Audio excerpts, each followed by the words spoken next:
All right, I think we're live. Maybe we're live. Okay, yeah, according to YouTube, we are live. Hello, everyone, and welcome back to the channel. So, I've been away for a few weeks. Recently published the Everything Everywhere video. But yeah, now I'm back. Let me know if there's any problems with the audio. If the music's too loud, if you can't hear me, anything like that. Hey, Victor, welcome.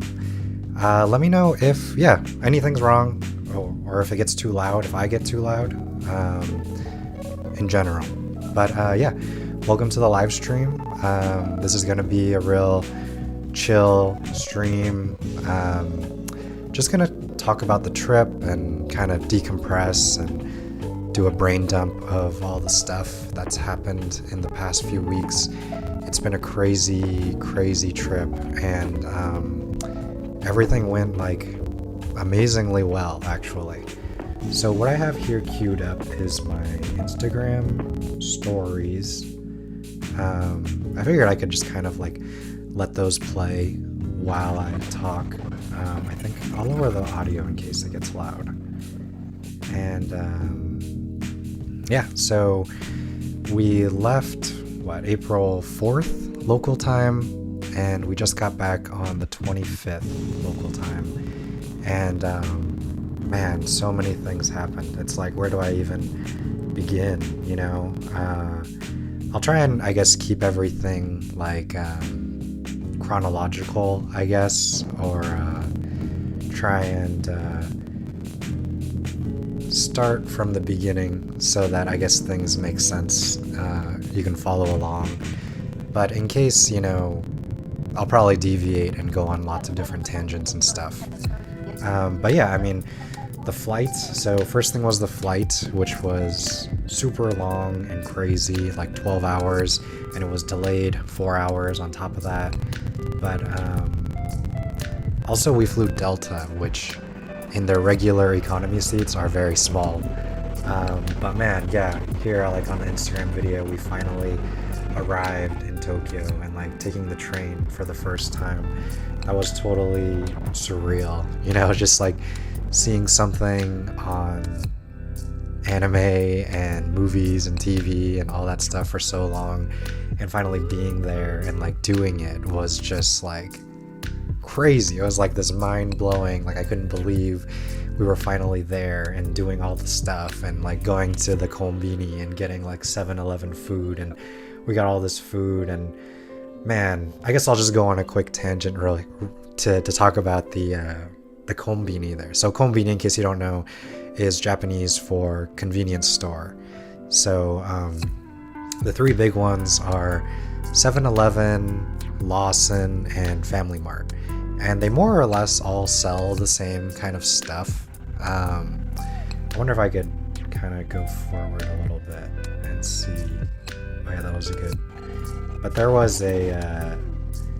So at the convenience stores, they sell all of this different foods. Like, of course, there's like snack foods and stuff.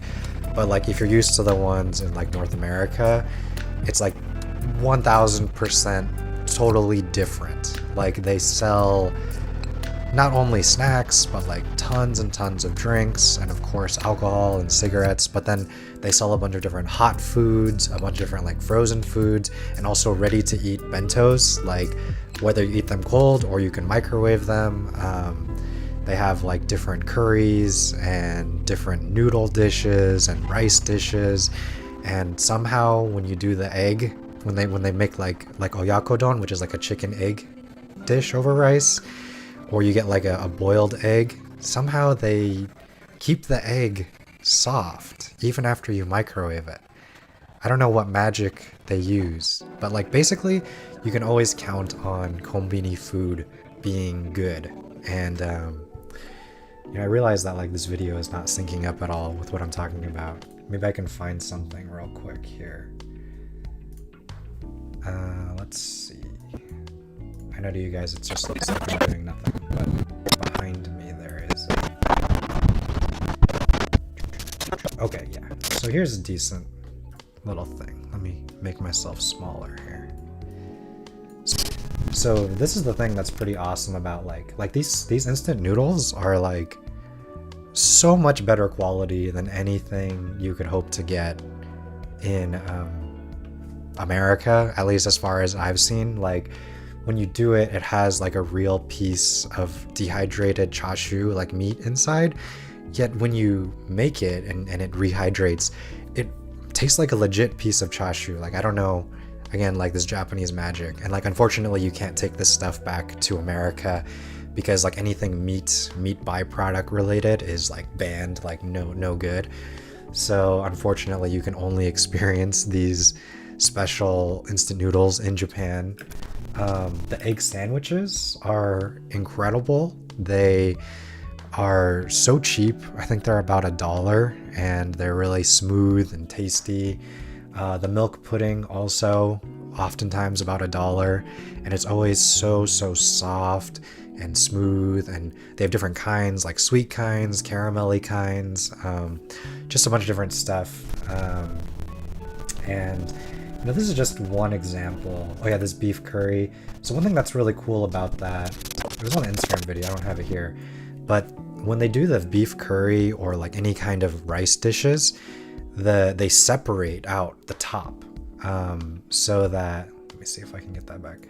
They separate the top so that when you pour it over, your rice stays fresh, which is like pretty amazing, I gotta say. Yeah, like that. See, so the curry is in its own little dish over the rice. And this is the same for any kind of like rice bowl dish that you'll get at a convenience store or a grocery store. They separate them so the rice stays fresh. Like Japan takes their rice seriously. And like for years, my wife has always been like, you know, making fun of me because I'm really particular about my rice and the way that I make my rice. And then like when you go to Japan, the rice is so good, like literally everywhere, from the highest restaurants to the lowliest, cheapest convenience store food. It's all 100% great all the time. And so just to add to that, they separate the rice from the rest of the meals.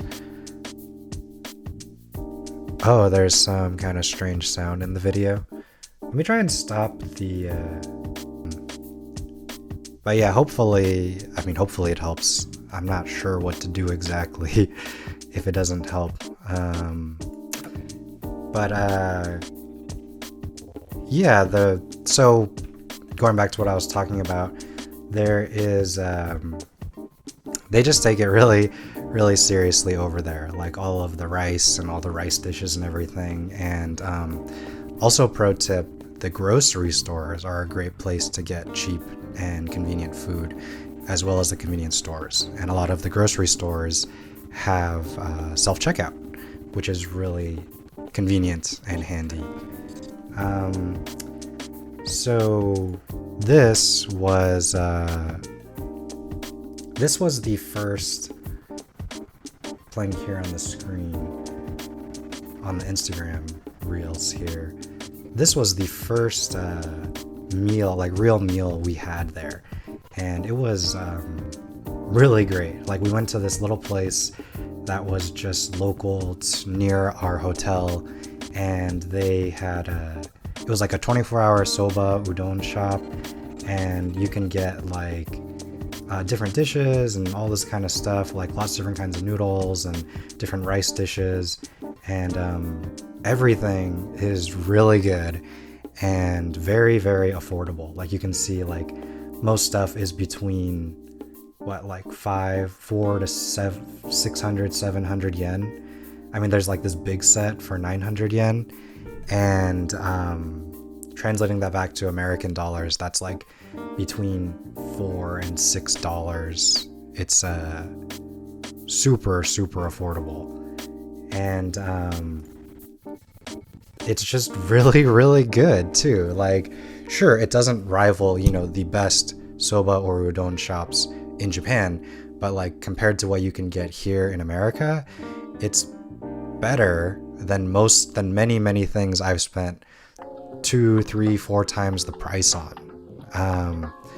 So that's just kind of what the whole food scene is like in Japan. Like if you're willing to spend a lot of money, you can go to really fancy places and you can do a lot of stuff and spend a lot of money and get really high-end food, and it'll be worth the price.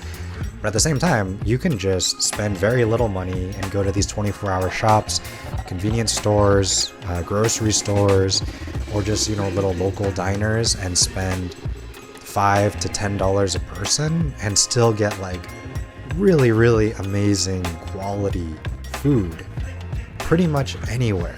And that's one of the really amazing things about Japan. And, you know, part of it is due to the current conversion rate for sure.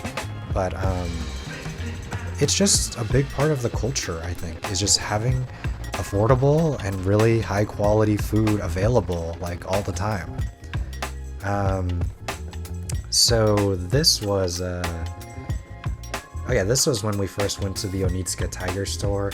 This was like a big to-do on my list because I really wanted to check out these Nippon made shoes, where they are specifically made in Japan handmade by Japanese craftsmen. And in Japan they are a little bit cheaper and tax-free, but they are quite expensive. So this was actually my first choice, this cool black and red white motif. But I wasn't sure the first day, and then when I went back the second time, that one was actually sold out. So I ended up getting these other ones, which right here, these ones. These are the ones I actually ended up buying. And they're awesome. Like, I have no regrets about buying them. But yeah, just a tip, if you're going there and you want to buy these shoes, if you see one you like, just get it, because they sell out, and like when they sell out, they honestly do not know when they're going to get more, because they're all handmade. And so the specific style, the specific size you want, it may be gone for weeks at a time. So, you know, if you ever are interested, keep that in mind. What else did we do? So this was when we were kind of going around Shibuya the first day. They have a special Disney store there, a lot of unique Japanese merch, and they have just a whole bunch of different cute stuff. I don't know. I hope the audio got a little bit better. Maybe if you pause and let it buffer for a sec, I'm not sure. And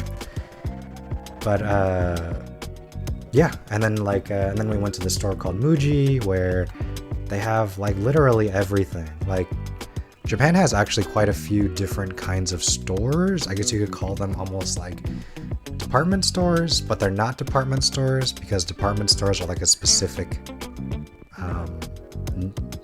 market. But like Muji is like a giant market where they sell all kinds of household goods, clothing, office supplies, stationery, ready-made food. This one even had a cafe. A very cool place, and it's really interesting. Oh yeah, before we get to that, let me go back to this. So yeah, Shibuya is like a giant city center area, basically. So if you're familiar with, like, you know, whatever major city in your area, like for me it's LA, honestly the vibe is not totally different. I've been to San Francisco, Seattle, different cities in China, different cities in Japan, obviously LA. And like once you've been to a major city and you go to like Shibuya, like downtown Tokyo, these different kinds of places, it's really similar, I guess you could say. Like the vibe is similar. Like it is Japan, you know, it's unique in that it's Japan, and like the stores are amazing. But like, I don't know if you guys are familiar with Only in Japan, John Dobb. He always says like he recommends people spend more time in like Osaka or Kyoto, the Kansai area, or even just like going to the countryside. And after going to Japan myself, I totally understand like what he means, because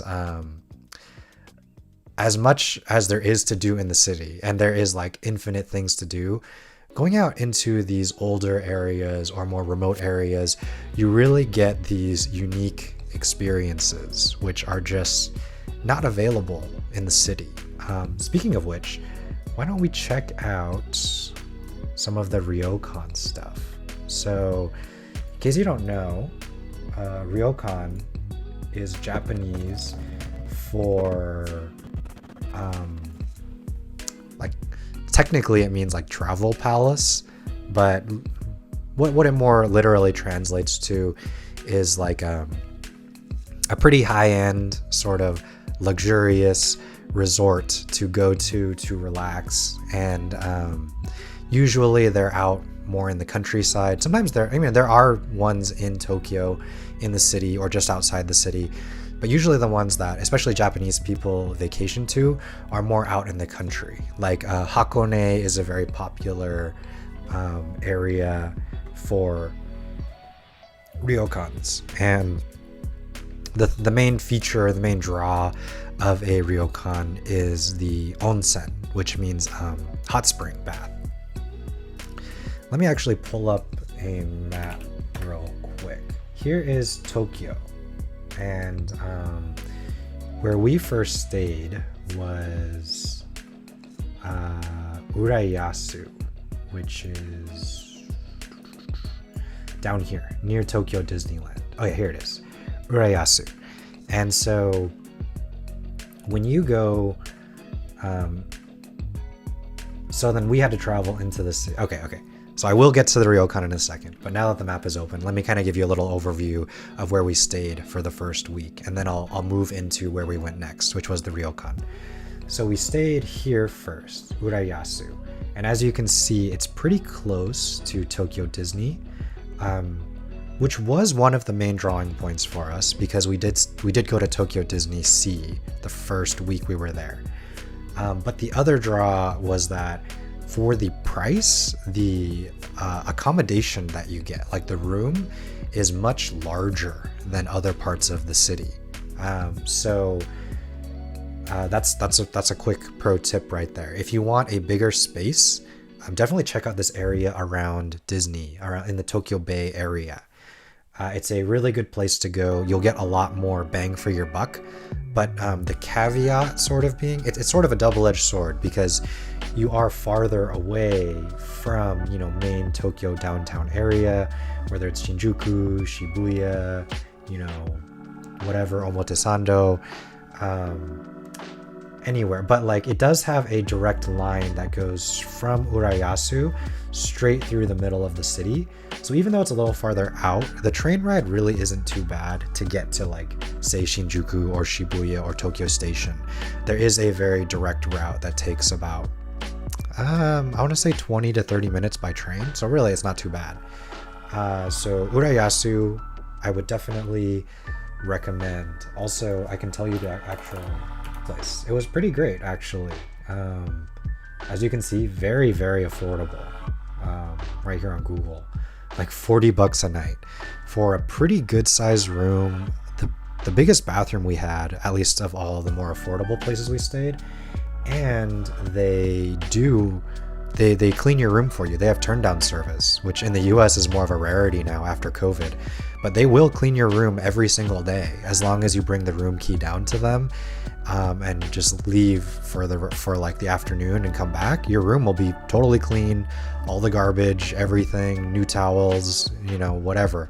They'll do it all. So I would definitely recommend this place. It was great. And Urayasu is a pretty cool area. It's like outside of the main city center, so it's a bit quieter, but very nice. And there's still tons of stuff to eat, lots of different local little places, little parks, and all that stuff, and very close to Disney Sea and Disneyland if you are planning on doing that.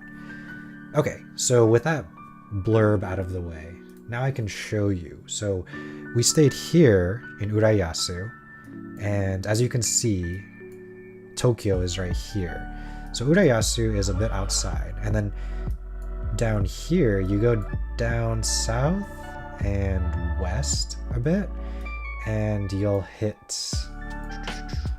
Izu. So this is where our ryokan was. So as you can see, Izu is quite a ways from the Tokyo station. So it's about a 2.5, 3 hour ride. And there's also Hakone, which is a little bit above here somewhere. I'm not sure exactly. But these are really popular areas for ryokans because they're out in the countryside. And so now I can show you. We took, let's see here.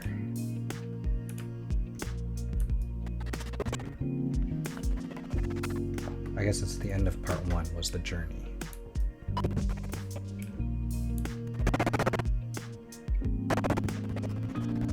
So I don't have much on here. It's probably mostly on my phone for the traveling. But I mean, look at this place. It is beautiful. This is just right outside the main station. And the station is like basically empty compared to like all the major stations in Tokyo. There's like nobody here. And so we arrived there. Oh yeah, here you can see the station a bit. It's like just totally no one's there. And like it's so small that there's just 2 train tracks. There's one train that comes in, and then another train comes in, then the first train leaves and the next train leaves. So basically there's only 2 tracks just so that there is some regularity, but if you miss your train, you probably have to wait about another hour or so for the next one. They have this tiny little store there, which was really cool. They had a lot of little neat local souvenirs, food snacks, little like cool keychains.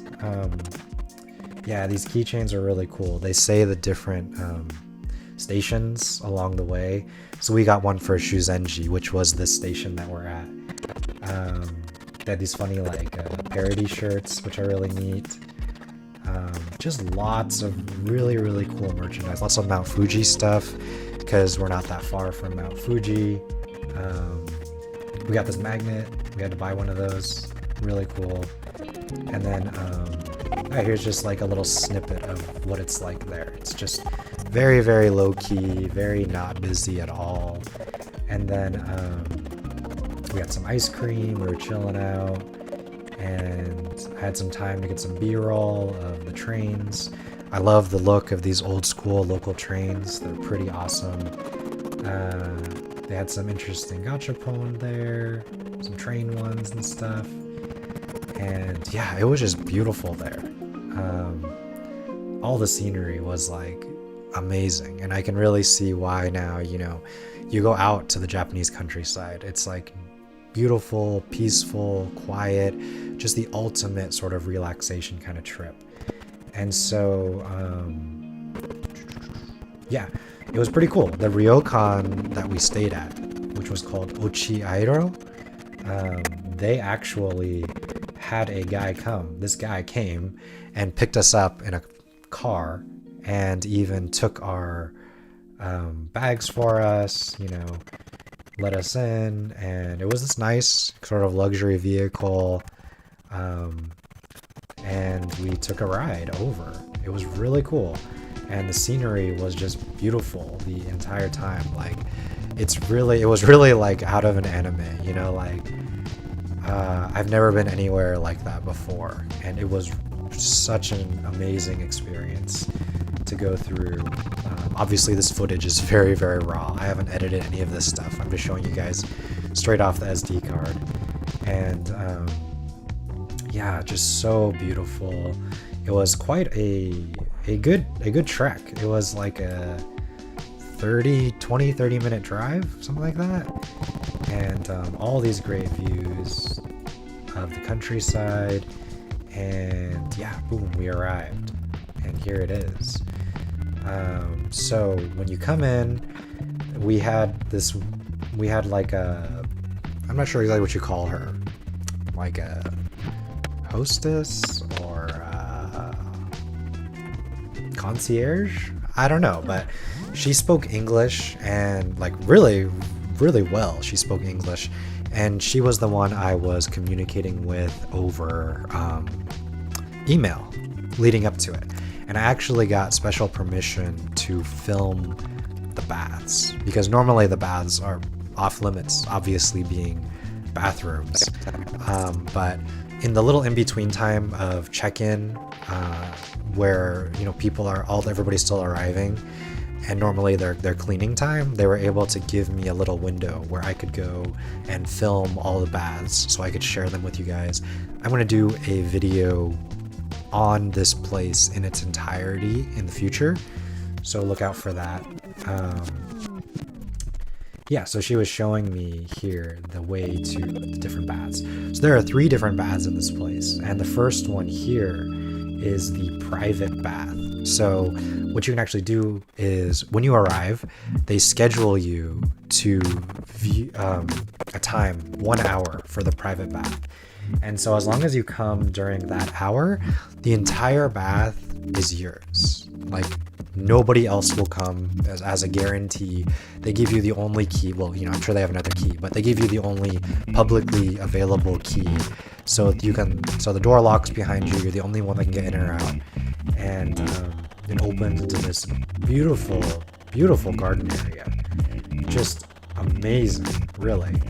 And then you get to walk down these stone steps into the bathhouse. Everything is wood.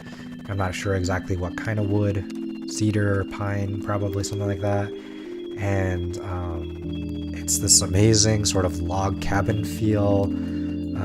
There are sinks with all kinds of different amenities, premium soaps and lotions, baskets to put your clothes and belongings in, of course stocked with towels, a fridge full of this rather fancy water, and then you go out and bam, like this is the private bath. So when you book this, you get to be here just by yourself or with your significant other or whoever you're with, and nobody else is here. You get this entire space to yourself. And we went at night and it was incredible. They light up sort of the trees on the top, but just very subtly, so you really feel the ambiance of being outside and everything, and it's just amazing.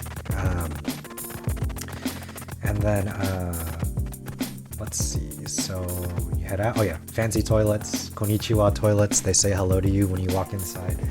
They actually open up for you. They're self-opening, self-closing, self-flushing. Then you walk over, and this is one of the other baths. I believe this is this is the Tsuki bath, or moon bath. And this one has no, my mistake. This is the Tengu bath. This one is amazing. Like, it has these shower stalls, but then it opens into this like very natural cave area, and all of these have natural hot springs flowing into them. As you can see, the steam rising up. It's a majestic place to take a bath, for sure. It was amazing. So the way they do it is they section off the baths. So the public baths, for half the day it's men, half the day it's women. So when you check in, one of the baths will be for men, and the next morning it switches over to women. And you have other baths too. So you have a chance to try both baths. And then this is the other side of the bath. So it actually connects through that little tunnel you saw on the other part. So you can actually walk through that tunnel and you arrive on this side or that side. And then there's this lounging area, and so this is a small bath that is sourced by the local river water. So you're actually right on the river on this entire bathhouse area, this entire hotel ryokan. And so this water that's flowing in here is actually directly from the river, and there's a specific reason for that. Like, it's very cold, and there's a very specific reason for that. So what this ryokan is also known for is, you can see the little cave here, so you can actually go through that cave. And anyway, so this is also one of the things this ryokan is known for, which is the sauna. So in both of their public baths, there is a sauna room, and they have these river rocks that are burning hot all of the time, and this amazing view of the river from right in the room. very private, very beautiful, and super, super hot. And so they have a natural spring water here where you can pour the water over the rocks and get all the steam going, and it gets like super duper hot in there, so you can have a real steam in the sauna. And they actually have like sauna Michelin. Like, I didn't know that was a thing, but like Michelin guide, there's one called like sauna Michelin guide, and they actually won like 2 years in a row, I think, like 2019, 2020, something like that. And so what you do is you take a sauna and get super hot. Then you take a dip in this ice cold river water. And then you rinse and repeat as many times as you need to feel totally invigorated. And I did this in the morning, the next morning after we checked in, and it was incredible. And I would highly recommend it. And then after, I went directly back into the onsen to heat up again. And it was just spectacular. You know, you have the morning rays bouncing off the water, and oh man, I think that was the most refreshed I've ever felt in my entire life.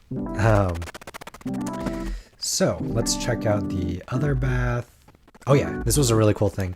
In between the baths, there's this area where there's beer on tap.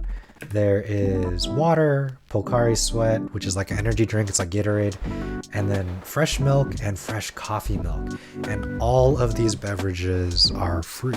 Like, as much as you want to drink, you can drink. Just an amazing little bonus of staying at this place. Oh yeah, here they are. The most amazing coffee milk I've ever had in my life. Just perfect after a bath. And then here is the other bath. This one is actually an indoor bath, which is like a giant bath, basically. And this one I actually didn't get a chance to try, but it looked nice. And you can open these screens to let that cool air in if you want. And also, just as a side note, with all of these baths in Japan, no clothes allowed, no towels allowed. Just a small towel, sort of a privacy towel, but you're not supposed to let the towel go in the water. Like, when you go in the water, you take the towel out of the water and like put it on your head or put it on the side. But the etiquette is you shower, clean yourself up, and then you can go in the bath, because the baths are communal. So the idea is that you should be very clean before you get in. And when I went in the public bath, there was only one other guy there. It was a little bit awkward, but honestly, it was totally worth it. We didn't talk at all, or we weren't really in the same space at all, because the bath was quite large. But yeah, just a heads up. So that's one of the reasons this place was really nice, because they had that private bath where you can reserve it and just be all by yourself or with your significant other, etc., which was really awesome. And so this one also had this sauna room, which was really cool. I am a little sad I didn't get to use it. Again, natural wood everywhere, the river rocks, super hot. And it's really cool because these little windows on the ground, you can see the natural river flowing through it. And so that's actually the area where you can jump out and jump in the cold river bath. Very, very cool, one-of-a-kind experience, at least for me. I'd never done anything like that before. Yeah, exactly, like this. So you can take the river water, fill it up, and then you can go over here and drop it on and get your steam going in the sauna. So this was us checking in. They gave us a little snack, and pretty sure I have it in the future, but all the snacks in the lobby are free. Also, all the drinks. The only thing that wasn't free was the top shelf liquor, but they do have sparkling wine, they have beer, they have other wine, they have the lower shelf alcohol. They'll make mixed drinks for you. All of it is included, no tipping. They had gelatos, they had many different kinds of snacks, they had many different kinds of drinks, different sodas, different teas, like just so much stuff. I'm sure it'll come up later. So this is what our room was like, which was spectacular. We were in the Akane room, and as you can see, there's a walkway with a nice little vase here, and then you open it up, and the room is gigantic, at least by Japan standards. Like the only other room that was like this for us was the Park Hyatt Kyoto, which hopefully I'll have time to get to later. So just outside of these windows is a river view. They put all the futons here, which you sleep on later. And they had this nice layout where you could make tea, have some snacks. They had fresh dorayaki for you to try. The fridge is fully stocked with beer, different drinks, soft drinks, hard drinks, all of it free, all of it included. Don't have to pay for any of this, no matter how much you drink. You go over here, they have this nice table, traditional Japanese style, and then yeah, you can open up these windows and the river is just right there. It's incredible. It's literally right there. Bathroom, very large, very nice amenities. And there's me. And right here is the bath, our private bath in our room, which was spectacular. Like, you open these windows and the river is literally right under there. Right when you get over the little balcony thing, the river is right there. And this place was just incredible. Natural onsen water piped directly into your private bathroom. The fresh, cool breeze, the natural river sounds, spectacular. And here were some of the amenities. You have these kagure, which were very nice. Hairbrushes, slippers. What else do they have? Oh yeah. So in the toilet, there are specific toilet slippers you use. The toilet comes up, konnichiwa. So the toilet says hello to you. It's back to our room. They gave us some fresh onigiri made by the staff for us to enjoy as a sort of midnight snack. So there it is. This was like really amazing, high quality rice, and just the simplest but best onigiri ever. Just super high quality rice, super amazing quality, and just so soft and beautiful and delicate. Let's see, let's go to, yeah, so the next day I went out and filmed the entrance. So this is the name of the place, Ochiairo. And the entrance area is just as beautiful as the rest of the hotel. I mean, you go in and there's this beautiful entranceway. I mean, stunning, really. And you walk in and there's this koi pond with tons of koi in it, just overlooking all of this beautiful nature, this beautiful scenery, and just a stunning place to like relax and have a little vacation.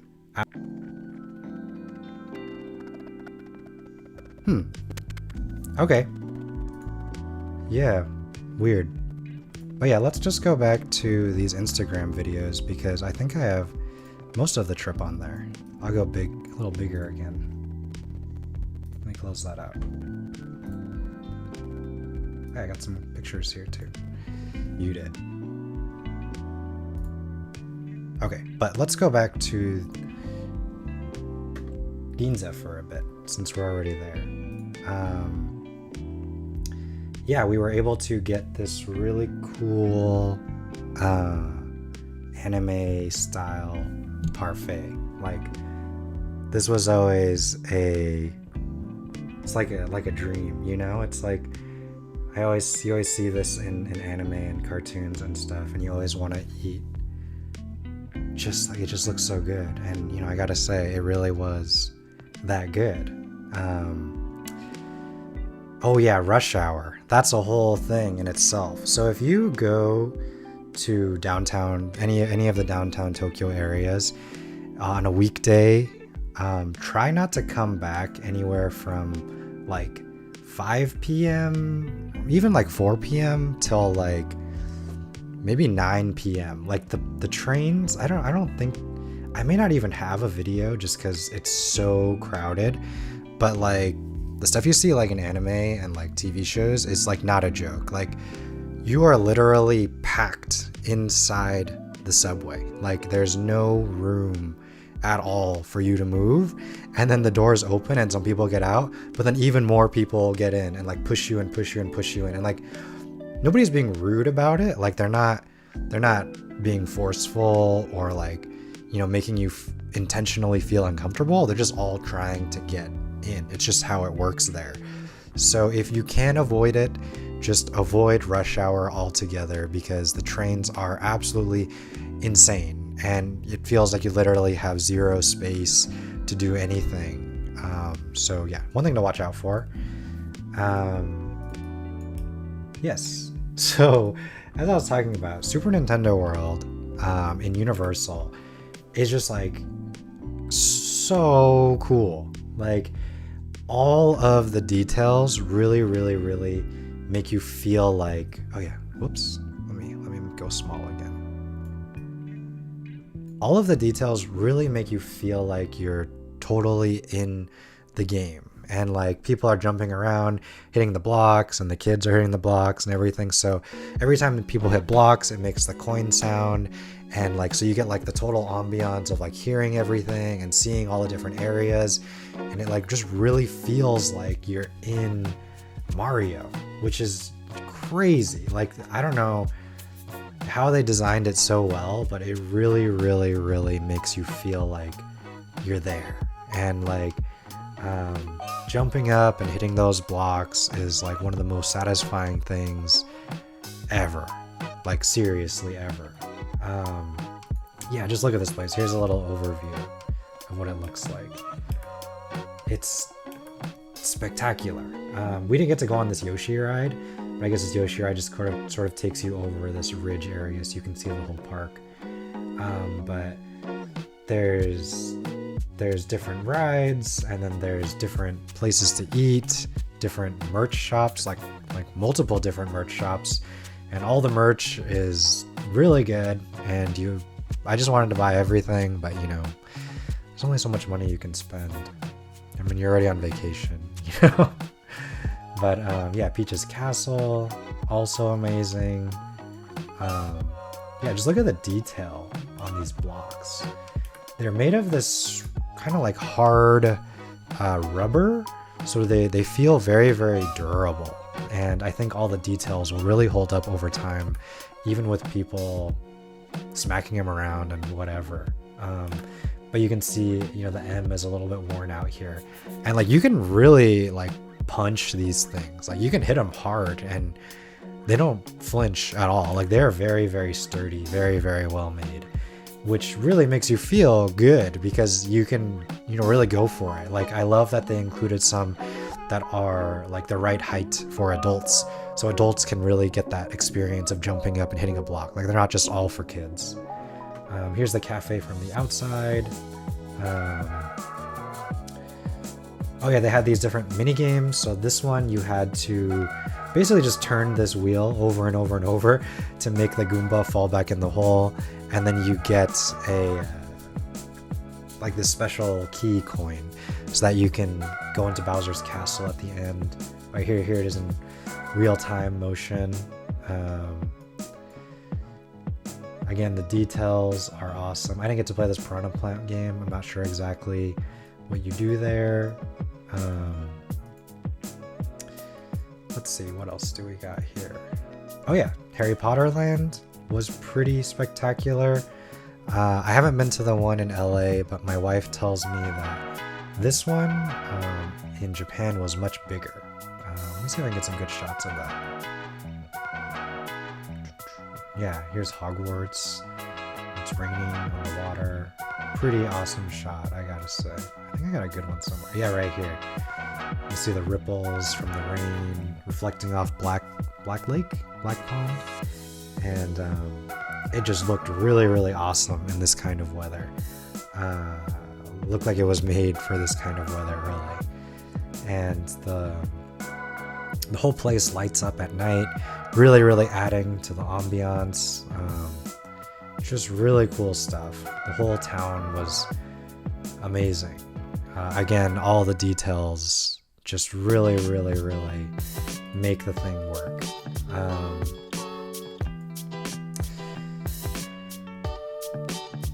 Pretty awesome, I gotta say. And I'm not like a mega Harry Potter fan, but I think if you are, you would totally love this place. I mean, I'm not, and I still loved it. Yeah, at nighttime, you get all the lights, everything looks totally spectacular. So I'll definitely have a full Universal video. Alright, this is really cool. I think at all the Harry Potter worlds, they have this thing where you can, use the interactive wand. And yeah, this one they had Incendio here, where you light this roof, like it comes out of the roof, it comes out of the chimney. Really, really cool. And then like at night, they don't have anybody guiding you. Like during the day, they teach you how to do it, but at night, you're just on your own. So like when you're just walking around, it really looks, like these kids and other people are like doing magic, which is really cool. Really adds to the experience. Oh yeah, this one's really cool with the you see you like open the little chest. It's pretty neat. Ron's car. All right, so the next day we had let me see if there's something specific I wanted to talk about. You can watch this okonomiyaki footage while I think about it.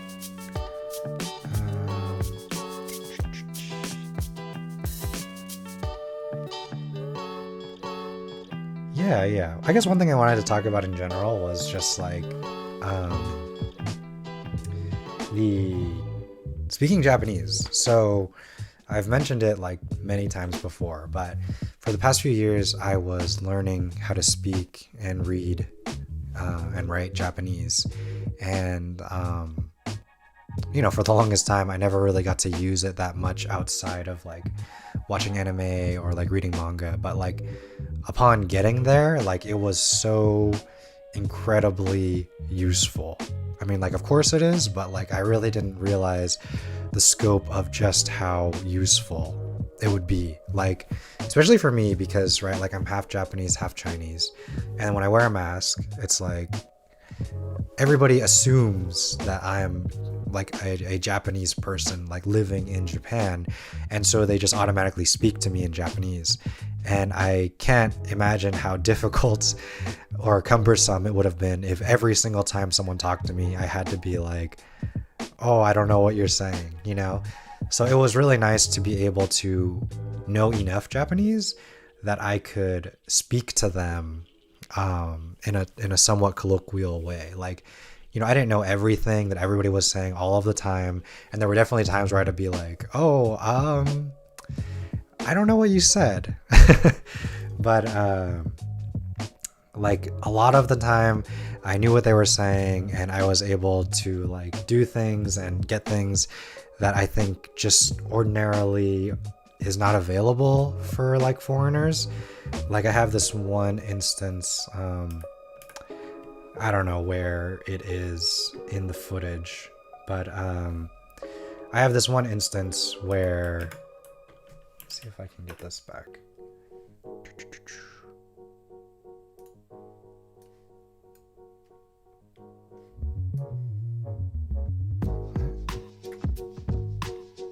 Cool. Maybe it's somewhere here. I don't know. But just I'll play these Instagram videos so you have like something to watch while I'm talking. Oopsie. Go back. So so anyway, like I was saying, like we went to this ramen place, for example, and it's like definitely a local place. Like everyone there was just Japanese people, like on their way home from work or after whatever they were doing. It was evening time, and we went there, and they had this vending machine where you can order your ramen, which is very, very normal. Like pretty much all ramen places, maybe even all like most noodle places, they do vending machine ordering. So you walk in, you put your money in the vending machine, you click what you want, and then it prints out tickets, and you give the tickets to the guy. At this one in particular, they had a little bit more fancy vending machine where it was like touchscreen, and you could change the language to English and all this stuff. So we were using it, and we looked probably pretty obviously confused about some stuff. And the guy, working there was like kind of side-eye watching us. He looked like about ready to jump in a few times, but we managed to order and get all of our stuff printed out, and then we gave the tickets to the guy. And then the thing is on the tickets, it said there's a little area where it's like noodle hardness, and it's like hard all the way to soft, but obviously all in Japanese. And if you are a local, the guy will ask you like, oh, how do you want your noodles cooked? But because we were foreigners, because we didn't speak Japanese, or like he assumed we didn't speak Japanese, we gave him the tickets and he didn't ask us anything, and he just brought out our food, which was great. I mean, the food was really good. The noodles were really good. But then I also ordered extra noodles as a like secondary plateful. And so halfway through eating, he comes up to me and he asked me, like, in very broken English, he's like, more noodle okay now? Like he's asked me obviously if I want my second noodles right now. And I was like, oh, hi. And I was like, katamen o kudasai. And he at first he's like, whoa, he looks at me like totally surprised, and he's like, whoa, like, oh, you speak Japanese? He's like, hi, wakarimashita. And then because basically what I told him was, yes, please, and I want the noodles firm. Like I want firm noodles. And then so then they came out and he brought the noodles, and it's pretty neat the way they do it. They cook the noodles, they put it in a bowl, and they just pick the bowl over and they just drop it right in your soup. And the noodles were, I gotta say, much better when they were cooked firm. If you are like a ramen eater, you probably know, but like typically a little bit firmer is what is preferred. Like it just brings out the texture a bit more, and I personally think the flavor is a bit better that way. So that's just one example of one story of like how knowing Japanese really helped. Another instance was we went to this little, what do you call it? Sorbet place near Asakusa, where we were staying near the end. And it's called I'm Mikan. And they, let me see here. I think I can pull it up on Google real quick. Let me skip that. Too much talking. Blah, blah, blah, blah. Okay. So, let me see here.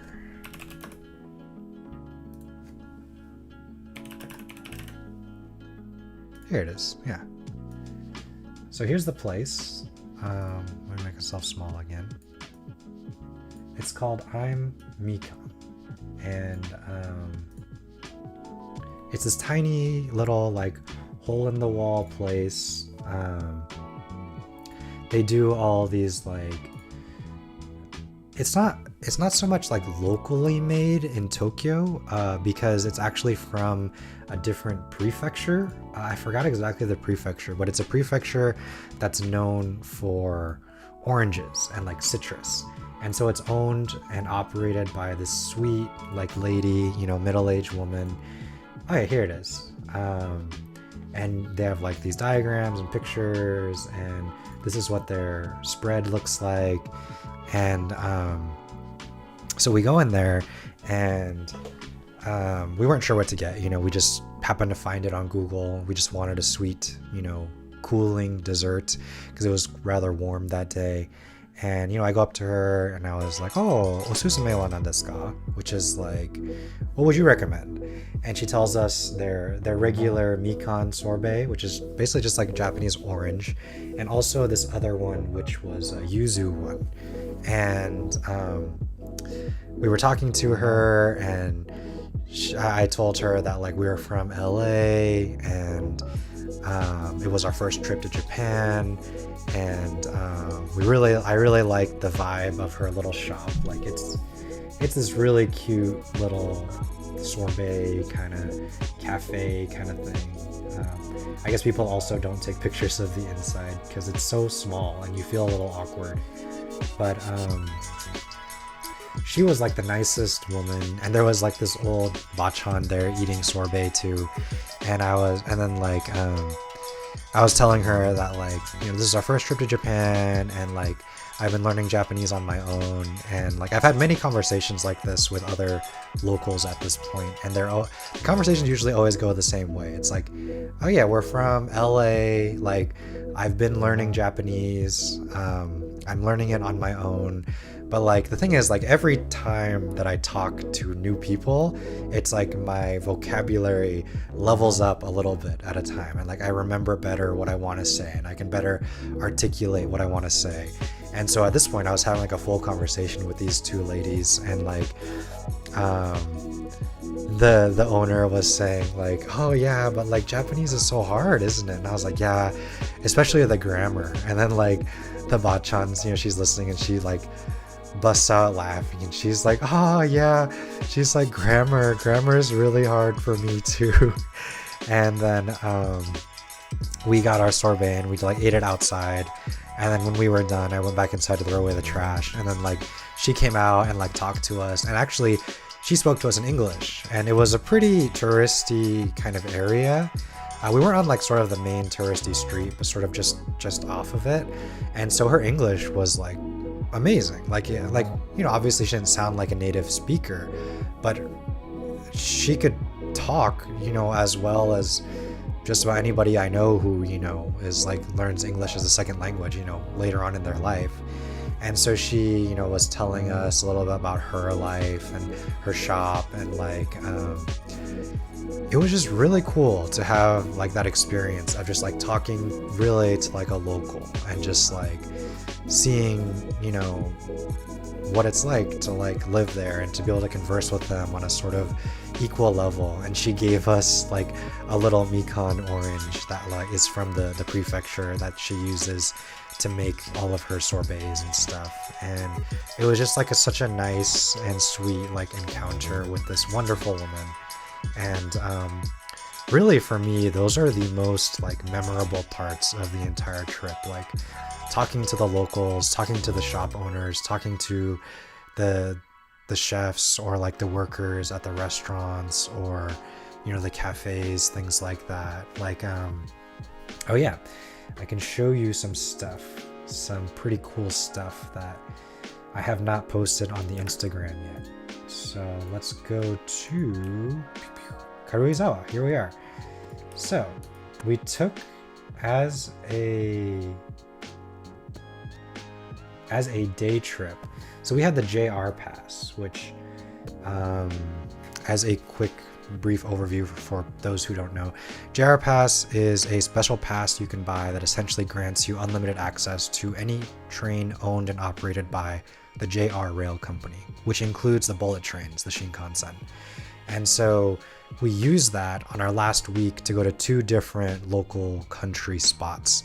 One being this place called Nikko, and one being this place called Karuizawa, which if you ever watched Terrace House Opening New Doors, that's where it was located, in Karuizawa. And so we went there, and it's actually known as a resort town, especially for Tokyo natives. A lot of Tokyo natives a lot of Tokyo natives travel to Karuizawa for weekend trips or overnight trips, especially in the summer because it's a little cooler there, and in the winter for snow sports. And so we went to Karuizawa, and the whole place is just picturesque. Like, you look anywhere and there's like a million pictures you can take. Like the flowers, the cafes, the ambiance, the natural landscape, the overall vibe, the old architecture.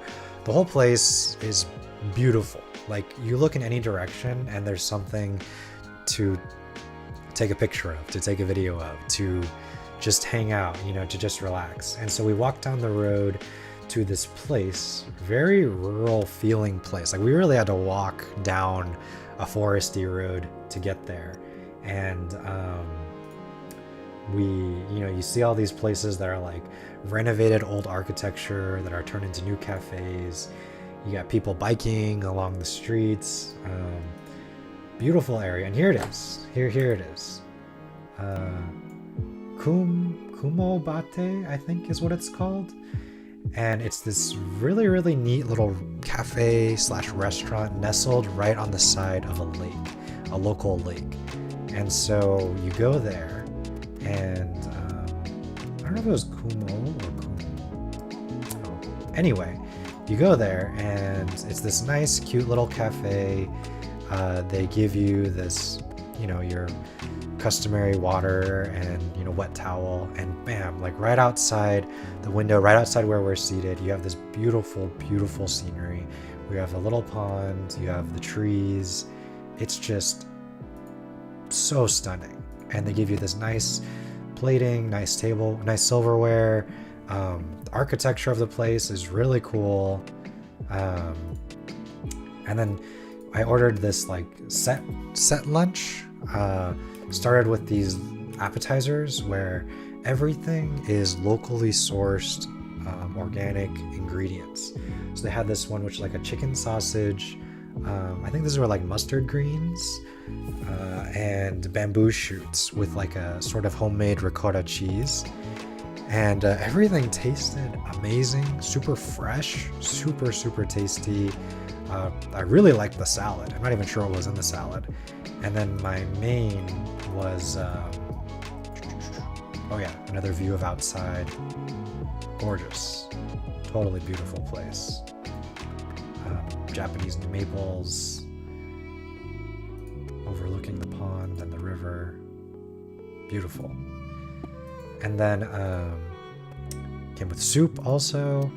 And my wife got this egg sandwich on their homemade sourdough bread, very rustic, very tasty. And I got their stewed pork belly, which like, honestly, like this thing was like straight out of fine dining. Like this pork belly must have been stewed for many hours. They had this sort of nice, like, I don't know what you call it, like a slaw, like a mustard slaw, but the mustard was very, very mild, and they had like onions and some other veggies in there that really, really helped cut through the richness of the pork belly, and it was all on top of this nice like wild rice risotto. Phenomenal, like absolutely phenomenal meal. And then when the owner came out, I think she was the owner anyway, I was like, oh, sugoku oishi, which is like amazingly good, like very, very, very tasty. And it's so funny because, you know, the place is really tiny, and so you can hear her go back out into the kitchen and she's talking to the chefs, and you can overhear her and she's like, sugoku oishi. And it was like so cute and like so nice, and like just like interactions like that were like the absolute best. Like I totally loved it. Like I loved being able to talk to the locals in Japanese and be able to relate to them in a language they're familiar with, make them feel a little bit more comfortable talking to me, you know. As a side note, the other worker here spoke amazing English. So definitely come here if you come to Kuroizawa. The food is amazing, the price is reasonable, and the view is unbeatable. So then we walked out and took a stroll along the lake. This is what it looks like from the outside, which again was so picturesque, incredible, so beautiful. Words cannot describe it. The videos don't do it justice. I mean, especially unedited. Like I gotta amp up this video a bit because it looked so stunning in person. Like out of a Makoto Shinkai film. It's so beautiful. You have these like amazing trees that have come out and like branched over the water and are just sitting right on top of the water and yet not touching it. You have like so much wildlife, and everything is just blends beautifully into the landscape. It's like a Bob Ross painting, you know, everything is just gorgeous, just absolutely beautiful, stunning views. I would totally recommend this place if you come to Karuizawa. Very meditative stroll through the beautiful, lush landscapes. They have all this unique eclectic kind of architecture, tons of different shops and stuff downtown. We got this giant chicken, spicy chicken, Taiwanese style, very good. Yeah, and then we were back at home in Asakusa, Skytree. I think this was the last night we had, maybe. So, let me see if there's anything else that I wanted to talk about. I mean, we're already like an hour and 20 minutes in.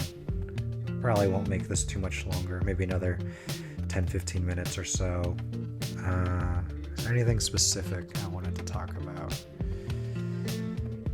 So I'll be having videos on, probably multiple videos on Tokyo, definitely a video on Tokyo Disney Sea, definitely a video on Universal Osaka, which is really just Mario and Harry Potter, because we didn't have time to do anything else.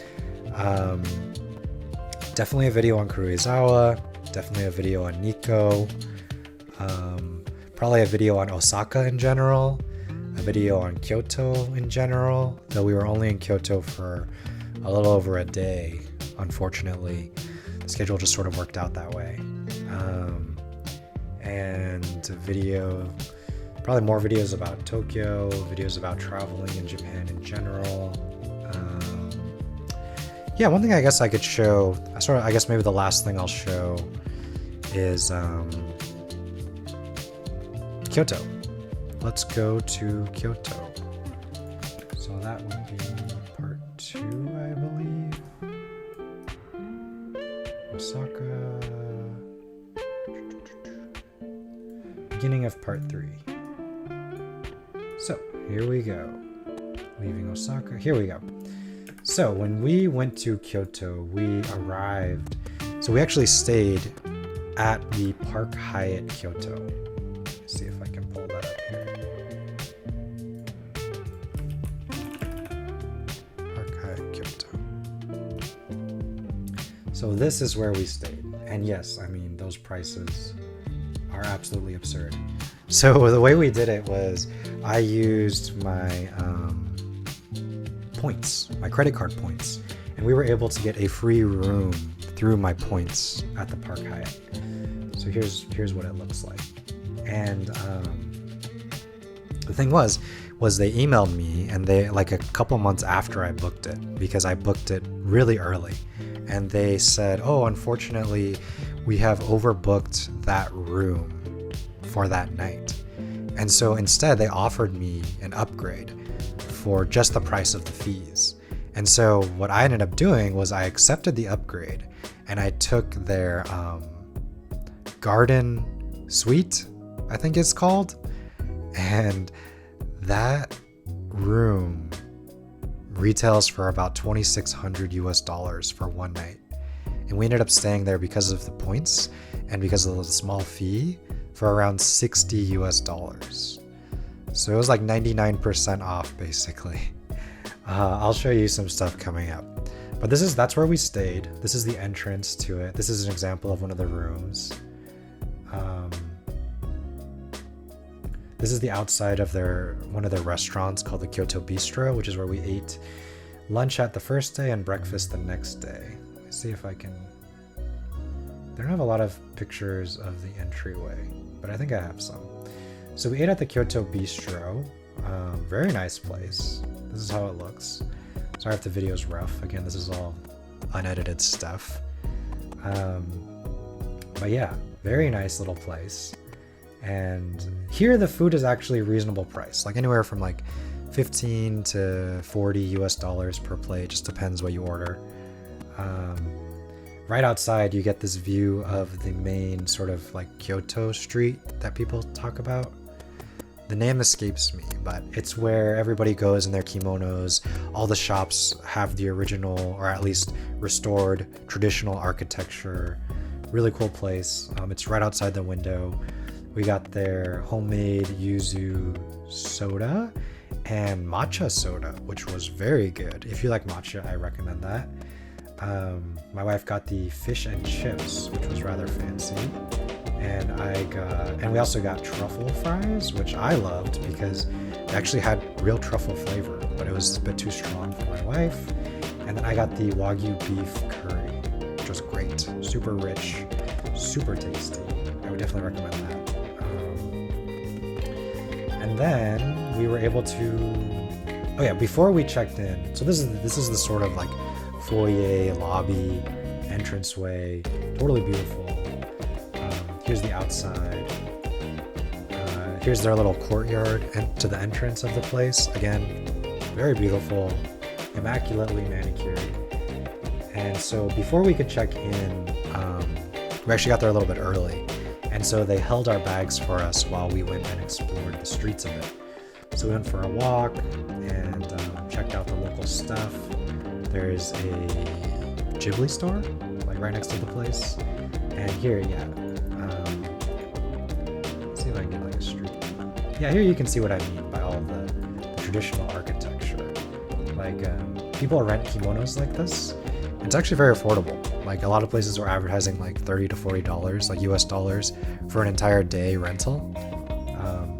And funnily enough, almost all of the people wearing kimono were foreigners, whether they were American, Australian, Chinese, Korean, pretty much all foreigners. Very, very few actual Japanese people wearing kimonos, at least here in Kyoto. Lots of different little trinket shops, and yeah, this is what the place looks like. This is what the street looks like. It's very old school vibes, very traditional vibes, very, very beautiful, very picturesque. You can basically point your camera anywhere and the pictures are going to be good. They had their own Kyoto Starbucks mug. Oh yeah, you can see here. This is what everyone's doing. They're trying to get that shot. So yeah, just explored the area. Oh yeah, this is pretty wild. Cars have to go through this actual street, so they just kind of make everybody get out of the way while they just drive through. I can't imagine having to drive through this street. It seems like a nightmare. And then yeah, just beautiful, gorgeous scenery, amazing shops. Finally got a matcha latte in Kyoto, which was quite good. More exploring. Oh yeah, I found this place here called Porter, which is like a Japanese-made bag store. I bought a backpack, but that was at a later time at a different branch. So then, oh yeah, here is our place. Oh yeah, here's the shot. Here's the shot everyone was getting on their phones. You get the whole street right there. So then finally we arrive at our place, and this was the place. It has automatic blinds and curtains, and the garden view, just incredible. According to the manager who guided us through, this is one of only 2 rooms on the property with access to this garden. Really amazing. And then so here is the walkthrough of the room.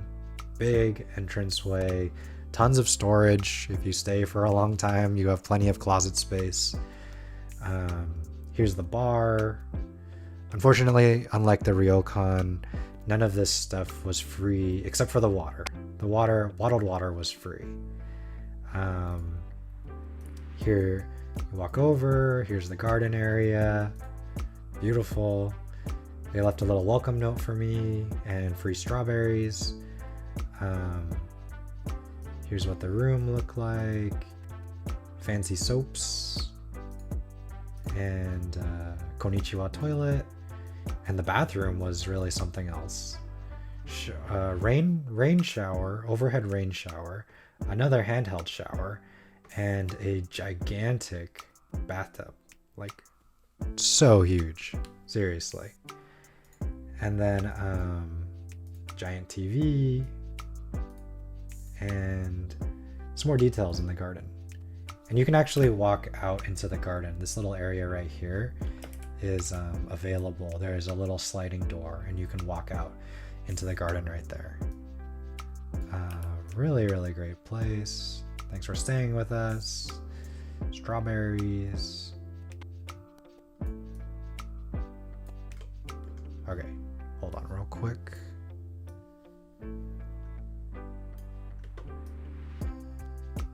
Oh yeah, my shoes. Check out my shoes. So these are my shoes. They're pretty cool, I gotta say. Onitsuka Tiger. Made in Japan.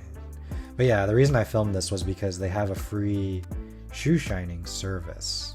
And I wanted to try it out and see. And I mean, obviously my shoes were new, but I don't think anything really happened. They didn't really do too much because they were already clean. And then after that, oh yeah, they had this beautiful like terrace area where you could just hang out. It's near their high-end restaurants, but you could totally just go there and hang out. You don't have to go to the restaurant. And this was the view from there. Gorgeous view, especially during golden hour. Just you can overlook that entire area, that entire like little bustling, you know, traditional Kyoto cityscape area. Just really beautiful. Here's my hangout shot. Yeah, so then we ate dinner at this yakiniku place. And originally we wanted to go to this one place in Kyoto, but it was booked. It was already booked.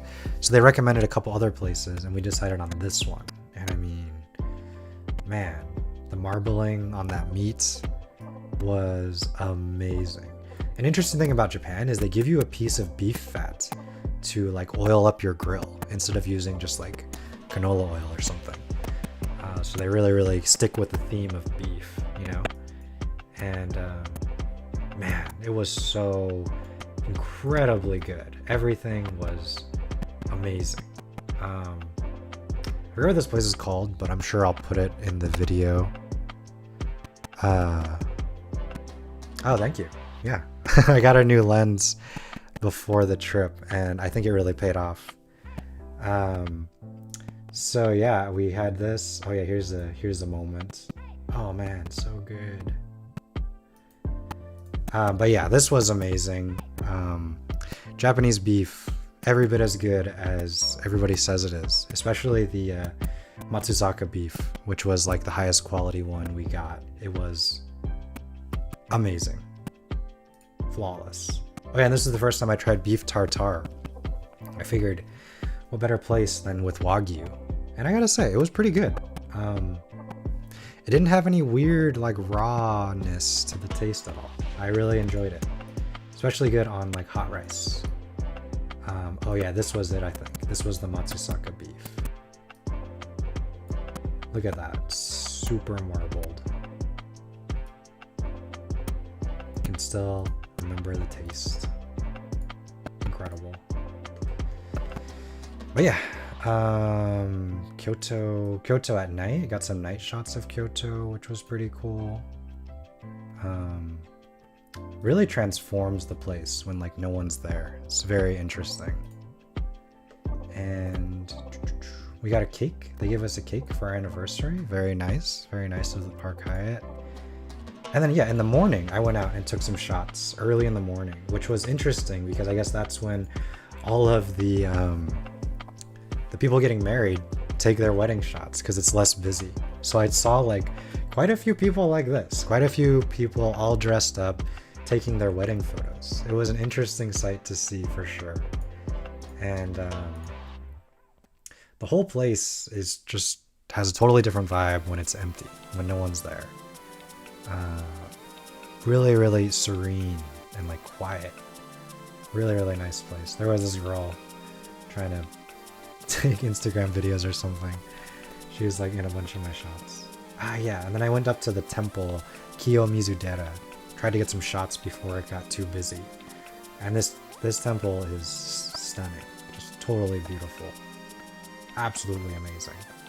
And I'm glad I went there early to get these shots before all the tourists came, because we went back there later and man, it gets really busy.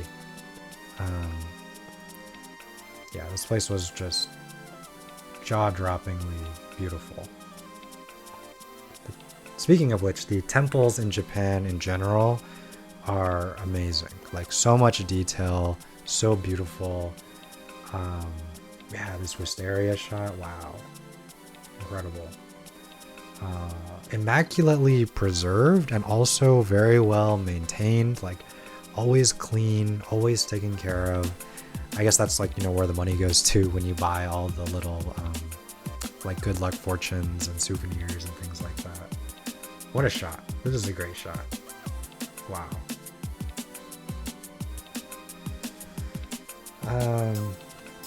Yeah, and then later in the day we went up to the main temple. Oh yeah, we had breakfast at the bistro again. That was great. Oh yeah, chilling out. Later we went up to the main temple, which has this great view. Yeah. It's really cool. You can see how they built all of these like platforms. Like the temple itself is built on a raised platform. It's pretty neat. It's one of the things that it's famous for, this specific temple. And then from that side, you can see the other stuff, which was... I don't know. But I tried to get a fortune here. Oh yeah, I got a fortune here, and man, it was not good. Oh, did I not get it? I might have only taken a picture on my phone. But I got bad luck on this fortune. But later I got one that was good luck, so hopefully, you know, it all canceled out. Yeah, everything here totally picturesque. Japanese maples, gorgeous, temples, beautiful, everything amazing. Ramen, delicious. Yeah, and then we were back in Tokyo. Lots of cool stuff. Oh yeah, this was really cool. One day we went to Skytree. It just so happened to be right when they put up all these koi fish to celebrate Children's Day. At least that's what I heard. And it was gorgeous. I mean, look at that. All these koi everywhere. And then you look over, they're all strung up right next to the Skytree. I'm sure I have a shot with it. Yeah, there you go. You can see Skytree right there. Beautiful shot. Stunning. That's great. I love it. Yeah. We went in Skytree, ate this amazing kakigori, Japanese shaved ice with the super soft milky ice cream on top. Oh yeah. That's a must get. Alright, so anyway, it's like we're going on like over an hour and a half now. Let me see if there's anything else I wanted to go over that I just didn't want to forget. Oh yeah, I could do a little sneak peek of that, the Ghibli Museum. Where is that though?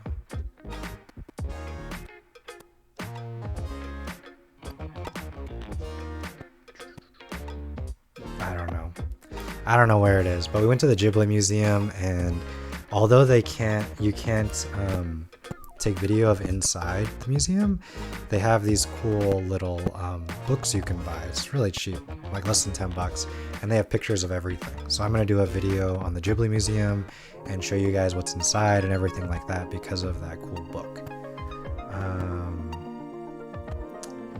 But yeah, I think from here, I'll just kind of talk a little bit about the overall experience of what it was like, you know, being in Tokyo, what Japanese culture is like. You can watch this unedited B-roll. It's probably pretty shaky at times. Yeah, no, it's totally different there. Like, the vibe is completely different than America.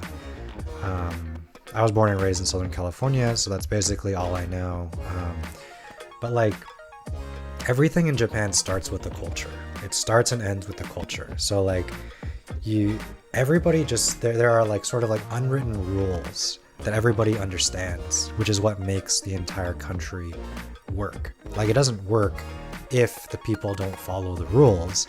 But like, the thing is, like, everybody just knows the rules because they grow up with them and they act that way. So like, what do I even mean by that? Like, politeness, cleanliness, and efficiency. I feel like those are like the pillars of Japanese society. It's like, be polite, be clean, and be efficient about it.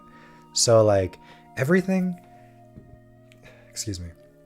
everything there like just makes sense. Like, you know, all of the subways, all of the buses are always on time.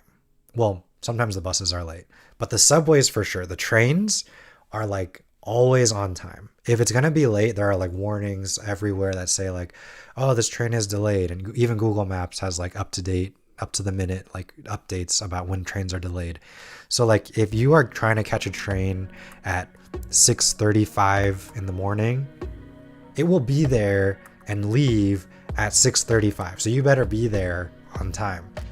But the benefit of that too, of it being Tokyo and being busy, is that even if you miss that train, there will be another one on the same exact platform in the same exact way within 5 minutes, almost always. So if you miss your train, just wait for the next one. It's totally cool.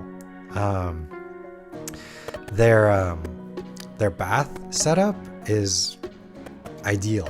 I don't know how else to put it. Like the way that they do their bathrooms is, and I mean like the bathing bathroom, is they pretty much always have a bathtub, which is quite large generally, and a shower that's attached to the wall somewhere. And then usually at every place we stayed at, they have a little like electronic pad where you can set the temperature to the degree of the bath water and of like the shower water, and then you can turn it on and it will fill the bath for you while you wait. So like if you're ready for a bath, or you're going to be ready in like 30 minutes, then just turn it on and then just wait and just chill out, you know, watch TV or whatever. And then the bath will get ready for you. And then when you go in there, the entire bath is water sealed. So when you take a shower, it doesn't matter where you point it or what you get wet, it's fine. And then you just go directly into the bath. And then if the bath overflows, it's totally fine. The water just spills out onto the floor and drains. And so like Japanese have this bathing culture where you take a shower and clean yourself and then you get in the bath. And then like all of the members of the household can just reuse the bath water to conserve water and electricity. And I gotta tell you, like taking a nice hot bath with some like bath salts or like a bath bomb at the end of the day after having walked like 5 to 8 miles is amazing. It's totally revitalizing and makes you feel 1,000 times better. And then you follow it up with like a konbini dessert that costs you like $1, and it's just bliss. Like really amazing.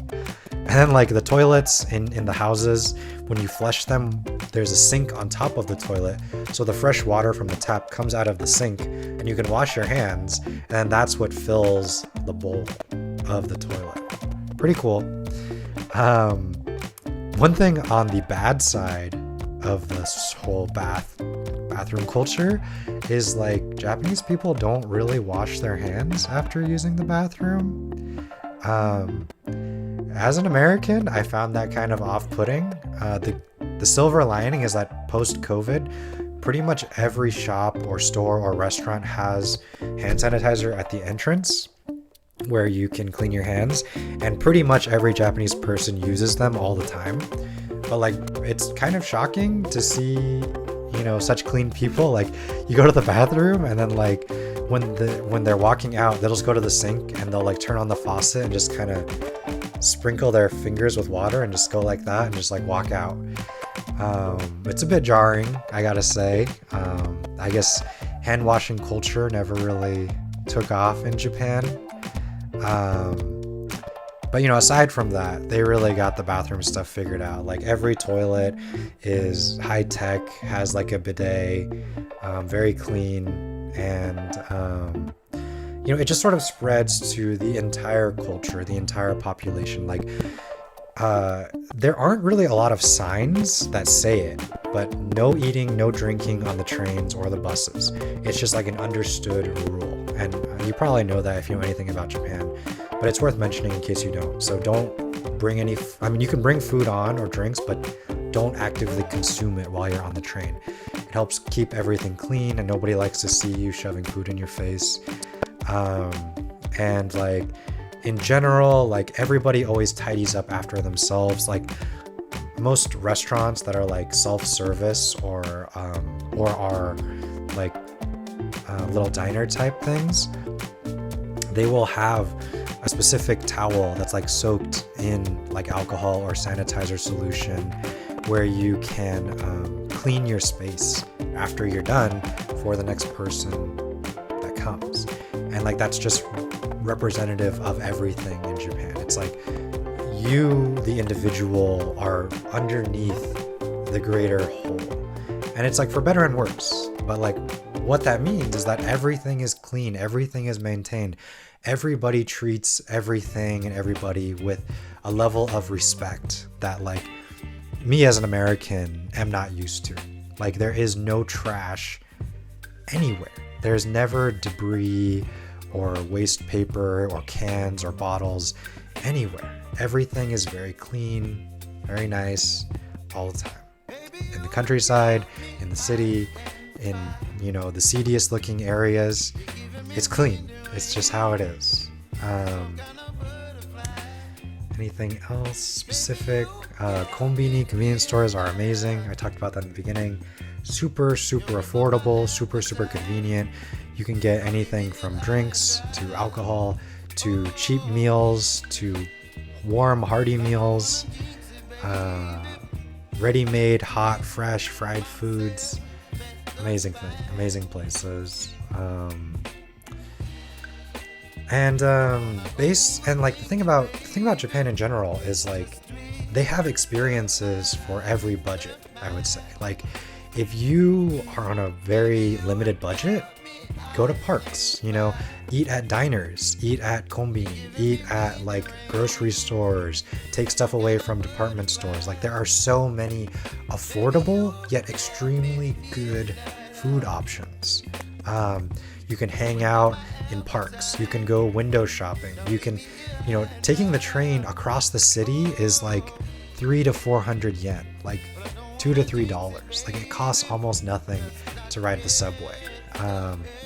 If you have money, if you want to experience the Michelin star foods, the experiences, the high-end hotels, the restaurants, you know, all of that stuff is also there. You can do that.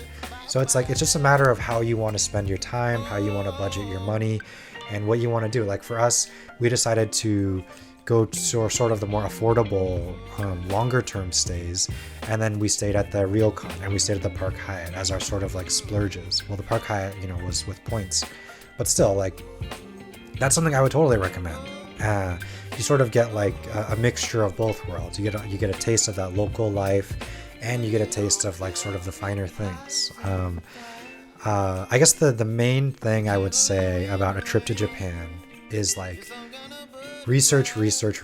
Like research pays off tenfold, 100-fold. Like every bit of research you do is worth it and will always be worth it. Like whether it's finding a place to eat, finding a place to stay, figuring out your itinerary, figuring out things to do.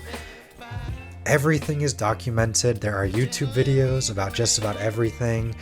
Google reviews are actually taken very seriously in Japan.